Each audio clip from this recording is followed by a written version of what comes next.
कमर दर्द एक चीज़ बड़ी नॉर्मल समझते थे कि वही कमर दर्द है, ठीक हो जाएगा, हमारा पोस्चर ख़राब होगा या हम बहुत देर बैठे हुए हैं। मगर कमर दर्द से अक्सर देखा है थोड़ा सा नीचे जाएं तो शाटिका जो है वो बहुत ज़्यादा देखने में आ रहा है। तो हर दूसरा बंदा कहता है जी शाटिका हो गया, शाटिका हो गया। वजह क्या है शाटिका की, क्यों होता है? पहले तो हमें ये समझना है कि शाटिका और कमर दर्द में फ़र्क क्या है। जो कमर का दर्द है वो आखिरी पसली से लेके जो कूल्हे हैं वहाँ तक कोई भी दर्द होगा उसको हम कमर दर्द कहेंगे, लो बैक पेन।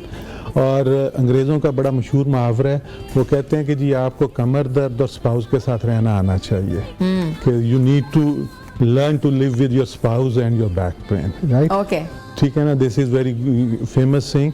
और इसी तरह अगर कमर दर्द जो है वो उसमें जो हमारा मोहरे हैं उसके बीच में अल्लाह ने डिस्क रखी हुई है जो एक कुशन का काम करती है, कि जब हम मूव करें, स्ट्रेच करें, उठें बैठें, चलें फिरें, तो वो जो डिस्क है वो सपोर्ट करती है और कुशन करती है।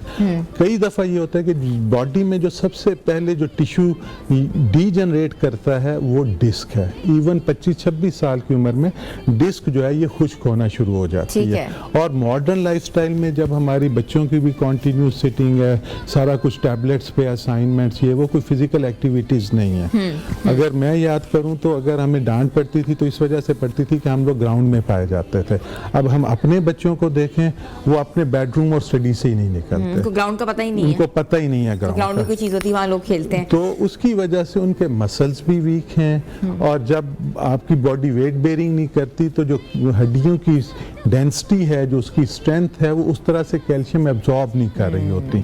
तो क्या होता है कि किसी दफ़ा आपने थोड़ा सा वजन उठाया। डॉक्टर साहब हमने ना सोचा कि हम लाइव कॉल्स भी लें ताकि लोग जो हैं वो डिस्कस कर सकें आपसे कि उनको कहाँ कहाँ पेन्स हैं और उसको कैसे मैनेज किया जा सकता है। तो व्यूअर्स आप हमें लाइव कॉल्स कर सकते हैं, और डॉक्टर शहजाद साहब जो हैं हमारे साथ शो में अभी मौजूद हैं, आप इनसे डिस्कस भी कर सकते हैं और एडवाइस भी ले सकते हैं। जी डॉक्टर साहब। तो शाटिका का मैं बता रहा था कि अगर किसी भी वजह से, ओवरलोड होने की वजह से आप नीचे बैठ के उठे हैं, वेट उठाया, वो डिस्क पे इतना ज़्यादा प्रेशर आता है कि जो उसकी आउटर कवरिंग है, जो बिल्कुल धागे हैं जिसको हम एनुलस कहते हैं, उसमें क्रैक आता है, और जो उसका सेंटर वाला हिस्सा है जो बिल्कुल जर्दी की तरह है जिसको हम न्यूक्लियस कहते हैं, वो उसको फाड़ के पीछे जाता है, और जो नसें निकल के टांग में जा रही हैं जिनको हम शाटिक नर्व कहते हैं, वो बेसिकली 4 जगह से निकल रहा होता है, L3, L4, L5, S1, S2 से।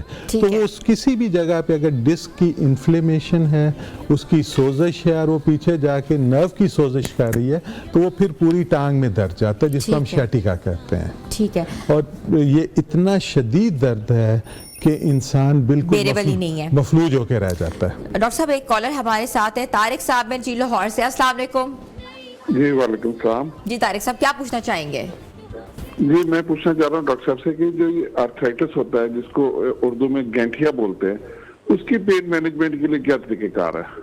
आर्थराइटिस के हवाले से डॉक्टर साहब देखें जी, गैंठिया हम कहते हैं रूमेटाइड आर्थराइटिस को। आर्थराइटिस की मुख्तलिफ किस्में हैं। सबसे कॉमन जो आर्थराइटिस है वो ओस्टियो आर्थराइटिस है, डीजेनरेटिव, जो उम्र के साथ जैसे घुटनों में स्पेस कम होना, हड्डियां घिसना, कमर के मोरों की चोंचें निकलना।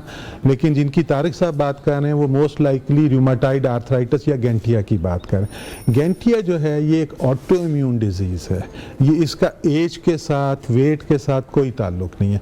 क्या होता है, जिस्म किसी भी वजह से अपने ही खिलाफ, खासकर जॉइंट्स के खिलाफ एंटीबॉडीज़ बनाता है, और जिस्म अपने जॉइंट्स को, अपनी बोन्स को, मुख्तलिफ ऑर्गन्स को अपना दुश्मन समझता है, और वो उनकी बम्बार्डमेंट उसको तबाह करना शुरू कर देता है, जिसकी वजह से शदीद सोजिश, नाकाबिले बर्दाश्त पेन, और वहाँ पे गर्माइश, बहुत कुछ होता है। जनरली अगर हम इसकी बात करें ट्रीटमेंट की, तो इसमें सबसे पहले तो ये चीज़ है कि आपके जिस जॉइंट में दर्द या इन्फ्लेमेशन है, आपने उसको रेस्ट देना है, उसको ठंडी टकोर करनी है। जहाँ पे भी सोजिश है, गरमाइश है, रेडनेस है, वहाँ कभी सेक नहीं देना, हीट नहीं देनी, हमेशा उसको आपने कोल्ड स्पॉन्जिंग या ठंडी टकोर करनी है। एक चीज़। दूसरा जो है, आप अपने प्रॉपर जो मुस्निद डॉक्टर हैं उनके साथ मिलके, मुख्तलिफ अद्वियात हैं जिसमें पेन किलर्स हैं, जो एंटी इन्फ्लेमेटरी मेडिसिन है, फिर डिजीज़ मॉडिफाइंग ड्रग्स हैं, बायोलॉजिक्स हैं, इसके साथ साथ हम लोग एज पेन स्पेशलिस्ट जो इंटरवेंशन है हम छोटी छोटी नर्व ब्लॉक करके से कि अगर हम घुटने की बात करें तो घुटने की 6 नसें हैं उनको हम रेडियो फ्रीक्वेंसी के साथ या स्टीरॉयड के साथ उनको ब्लॉक करके उसको ताकि पेन मैनेज हो और फिर पेशेंट जो है उसको कंफर्टेबली इम्प्रूव करता जाए अपनी मेडिकेशन के साथ। ठीक है। इसमें एक चीज़ जो सबसे ज़्यादा इम्पॉर्टेंट है जिस पे हम एज फिजिशियन ज़्यादा फोकस नहीं करते वो है खाने में एहतियात। किसी भी किस्म के आर्थराइटिस में खासकर ये जो इन्फ्लेमेटरी आर्थराइटिस या गैंटी है इसमें डाइटरी फैक्टर बहुत बिल्कुल। इंपॉर्टेंट और साहब हमसे पूछेंगे भी, डाइट के हवाले से पूछेंगे और व्यूअर्स आप हमें कॉल कर सकते हैं पेन मैनेजमेंट के हवाले से। पेन के हवाले से हमारे दिमाग में एक बात आती है, यहाँ दर्द है, इन्फ्लेमेशन होगी तो मे बी ये ऑपरेट करना पड़ जाए। हमेशा लोग यही सोचते हैं। आप बता सकते हैं कि पेन की मैनेजमेंट जो है ऑपरेशन के बगैर हो सकती है मुमकिन?